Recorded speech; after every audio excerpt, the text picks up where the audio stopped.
Good afternoon, class. This is Professor York, and I've created this video lecture for you to complement the Minto and Alley readings as well as the PowerPoint introductory chapter.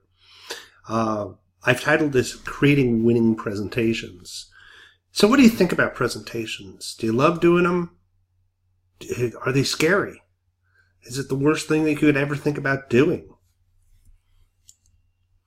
You know?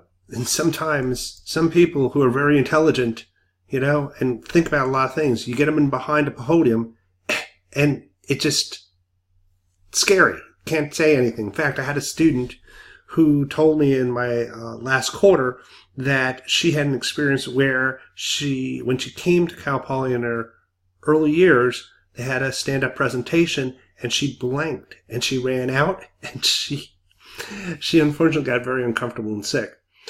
Through our class that we had in our senior project of marketing, she was faced with the challenge of having 7 presentations. By the end of that class, she became a pro. Okay? So it's, get up if you fall off the horse and do it again. But we're going to give you some tips in terms of, and some opportunities to be able to practice so that you can be successful. So, presentation, believe it or not, if you are fearful, is among one of the top fears. However, do you want to be a good presenter? Do you want to be like Steve Jobs? If you're going to be an effective marketer, you need to be able to effectively communicate your points in concise, persuasive, and organized manner. And what we're going to try to do is give you some tips in this presentation that will allow you to be successful, not just in this class, because you have multiple presentations, both relative to the cases that you have to address, but also with your client engagement. So I'm going to present up front some of the key points, and we'll come back to this later on. But remember, start with the beginning with your recommendations up front. Link the recommendations together with headlines to tell a convincing story. Use information collected and data analysis to support those recommendations, sort of the support to the story. Use reasonable assumptions. Have an implementation plan on the back end, maybe risk and mitigation plan, and a conclusion that reminds your audience of your recommendations and gets the listener to take action. So 4 points that we're going to focus in on in this presentation are setup, story, pyramid, and tips. So let's talk setup. Oh, good old Captain Hook. But you know what? Captain Hook had something that is very critical to being a good presenter, which is a hook. And it's something that I look for and many people look for, because many executives, if they're not tied in, literally in the first 30 seconds, you lose them. So what makes a good hook? Here's an example. I did this presentation to venture capitalists back 3 years ago for a company called Vitrio. And we started with this slide. And we asked a very, very provocative question relative to a disease called age-related macular degeneration, which is actually the #1 cause of blindness. Which would you prefer, the status quo on the left or something new on the right? Later on from the presentation, when we did a debrief, the VC told me, he was teaching the class, he said, "You had me hooked at this slide and I was engaged throughout." So remember, your first slide, video, whatever it might be, is going to be very critical to grab and hold your audience. According to TED, if you follow TED Talks, a story, a video graphic, a belief statement are 3 of the top that are there. In fact, I had one team that used a video from Kicking and Screaming, that TV or that movie that involved the soccer dad, with Will Ferrell, and they used a sketch that came out of when they had basically a soccer goalie who was missing all the goals, and Will Ferrell gave him some glasses, and all of a sudden his performance improved. It tied to a company that we're working with out of Santiago, Chile, in terms of the importance of vision screening in children. So it rang home the key bottom line point.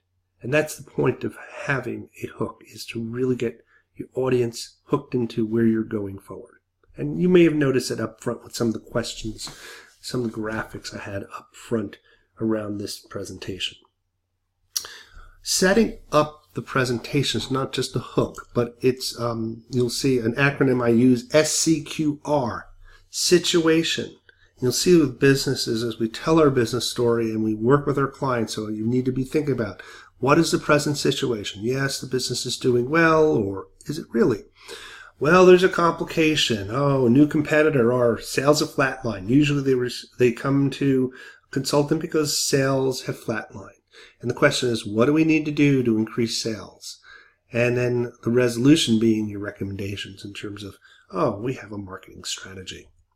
Here's an example from one of our teams last quarter. Worked with San Marcos Creek, which is a winery up in North County in Paso Robles. Okay, situation, San Marcos was acquired by the Morellis in 2015. Oh, wine club memberships are stagnant. Marketing has not been a priority. If you know the Morellis, you know that neither of them are marketers. Okay? Brilliant, hardworking people, but marketing is not a priority. So the question is, hey, we made this big investment into this property and into this brand. How are we going to increase overall top-line sales by 2017? And so the recommendation, the core recommendation that started this story was move the bar by increasing brand awareness. And then they built out 3 sub-recommendations and actions that they supported that would support the strategy for enhancing the brand awareness of San Marcos Creek. So let's bridge to the second piece, which is story. All right, how many of you know Talk Like TED? Okay, this is one of the greatest, I think, platforms for people to share their experiences and their stories. And if you haven't had a chance to go up to the website for TED, wonderful presentations that vary from 8 to 15 minutes. Okay, Carmine Gallo, who is a journalist, he's written several books as well, but he wrote this book and took the best practices. And one of the best practices that he saw was storytelling. And think about it. If you think about someone sharing information and sharing statistics, but if you take that same statistics and you put it into the context of story, guess what? 63% of people will remember the story, whereas only 5% will remember stats. So remember, don't kill them with data. Give them a story to hook, because the funny thing is the mind works in funny ways, and stories create a hook and a memory. And that's what we're trying to do, is create a memory and an impression. And when we can do that, we can influence. So here's some storyline examples. You've probably seen movies that follow this. The Man in the Hole. Main character gets into trouble, then gets out of it, ends up better off for the experience. E.g., Castaway. Robinson Crusoe is a very classic example. Boy Meets Girl. This is a classic storyline for any romantic comedy. Main character comes across something wonderful, gets it, loses it. Could be another suitor, or he does something that's screwed up and has to do something to get it back, and they live happily ever after. Okay, I love the John Cusack movie back from the 80s and 90s. It was called Say Anything, in terms of really following the storyline. But think about that as you watch movies, okay? Think about that as you create your presentation. So I bring this in terms of story because logically, and many people come from the sciences that go into business, and as a clinician and scientist is in my first life before being a business person, the problem-solving process tends to be problem ID, set up a hypothesis, data, conclusions, recommendations, okay? Long PowerPoint slides, highly dense, everybody falls asleep, especially when you have 50 conclusions at the end of the deck. All right? The presentation process, which you tend to see in marketing and sales, are problem statement, recommendations. So that's SCQR in the hook, okay? And with your recommendations now, your core recommendations, and we'll talk about how to break them out, your conclusions that'll be tied with those recommendations, organized in I like 3-part personally because I think it allows for something to remember, and the data then that it supports under each recommendation. So you nicely organize that so it's rememberable, and then you bang home your take-home point.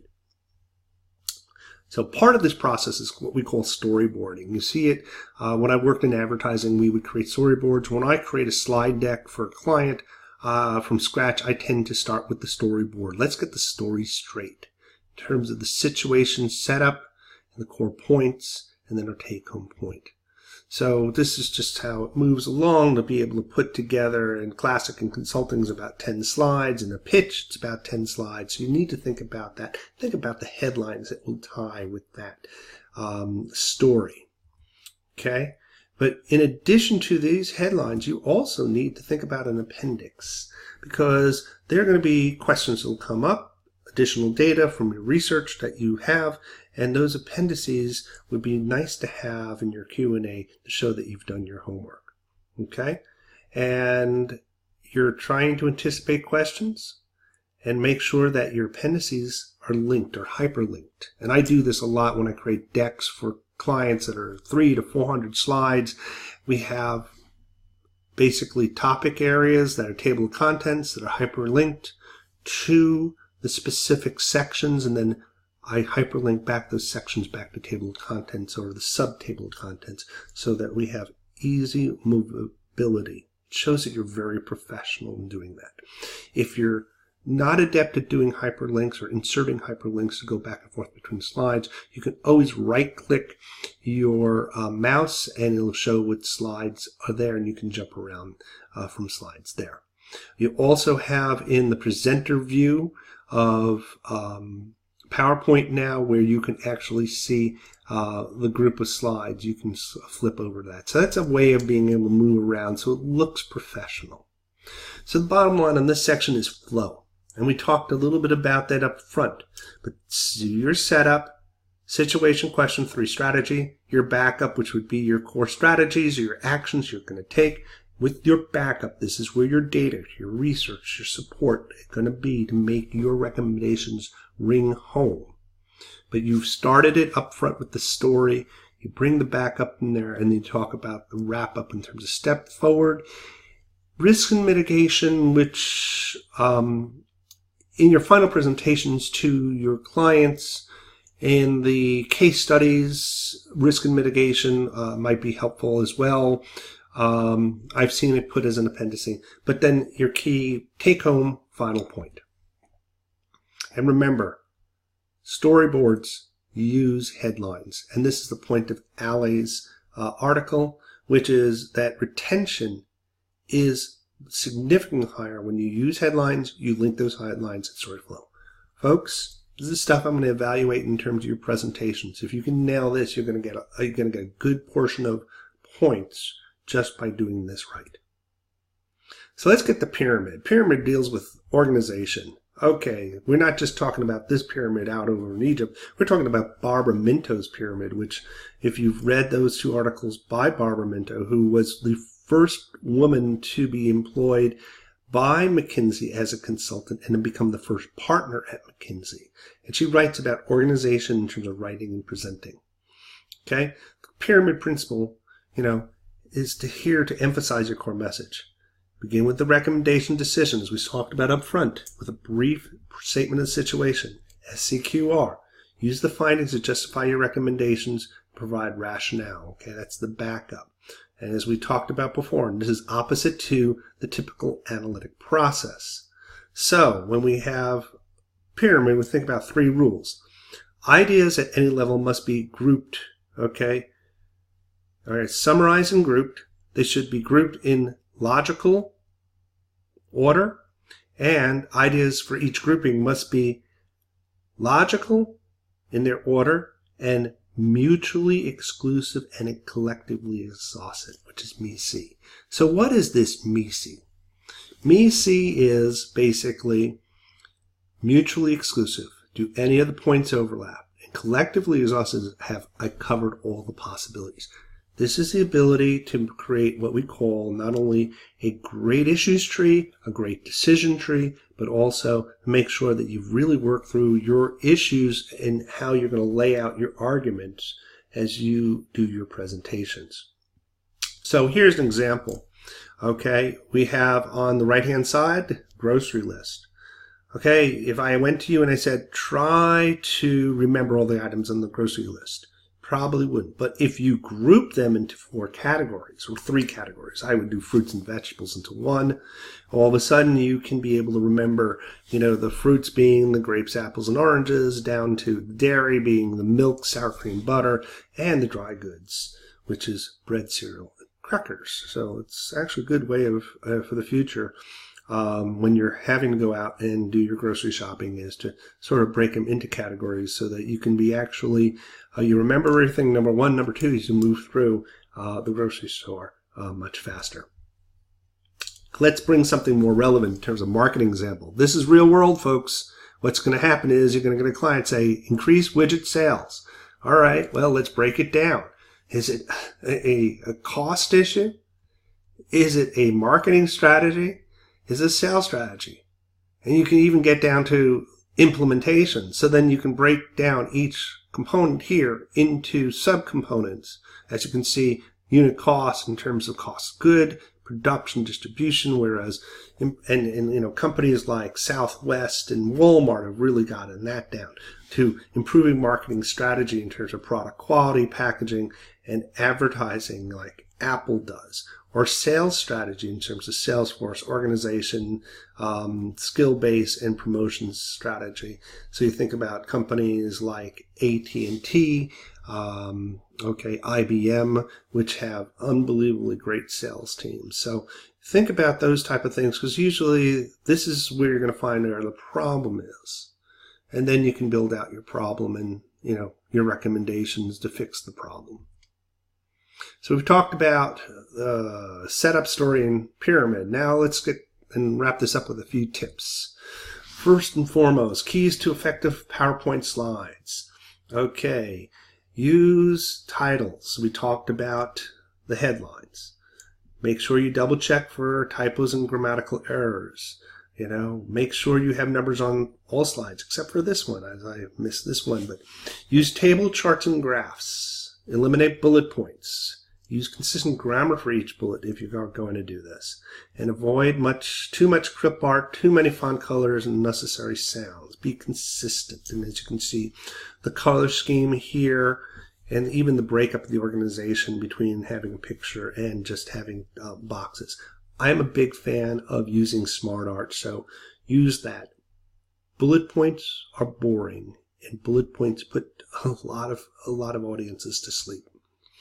Here's a few other extra tips for PowerPoint slides. Ensure each slide is self-explanatory, understandable whether the reader has heard from the team presentation or not. Okay, because sometimes your presentations will be left as leave behinds.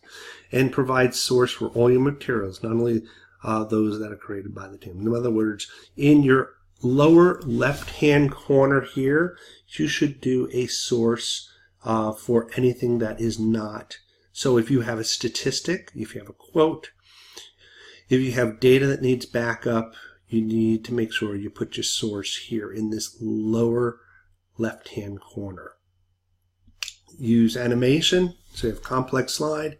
Animations are very helpful. Don't overdo them, but they're helpful to guide your audience, especially for those complex slides. And as we talked about beforehand, organize for an effective story. And be interesting. Use pictures and smart art, okay? Do the story, and as I have emphasized, minimize those bullet points. For Q&A, don't be defensive, and use the nonverbal signs indicating that you're ready. Show that you're looking for it. And if you got a silent audience, have in your pocket a few questions. I found in the last quarter when we had both our teams from different classes that were doing this in their Q&A, where they had a quiet audience and all of a sudden they had 3 or 4 questions, and I put that in the rubric.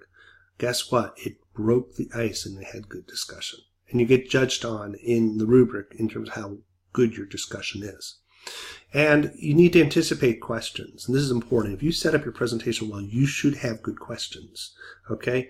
And as a result, you should have those appendices there, okay, for those slides that may not be in the master deck, such as, options considered, not what were rejected, sensitivity analysis, contingency plans, supportive analysis, risk and mitigation, and elaboration on recommendations and mitigation plans. You will have more data than you have slides, because generally most good decks for consulting presentations are about 10, no more than 15 slides, and then you build out a whole host of backup slides.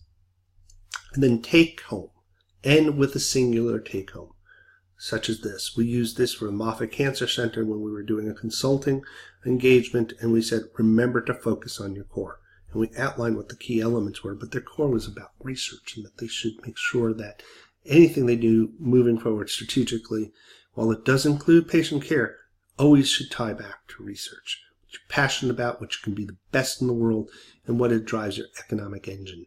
In essence, your core is your hedgehog, which is talked about in the book called From Good to Great.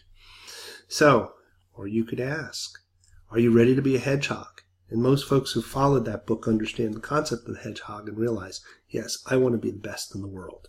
So the question is, do you want to be the best in the world? Are you ready to do some great presentations? It's been my pleasure to be able to share this video and some tips with you. I think you guys are going to do a great job. I think this is giving you some structure that will make your presentations that much better and much more successful in your grades. If you have any questions, bring them to class. We're going to have an outstanding discussion as we talk about the readings and this video.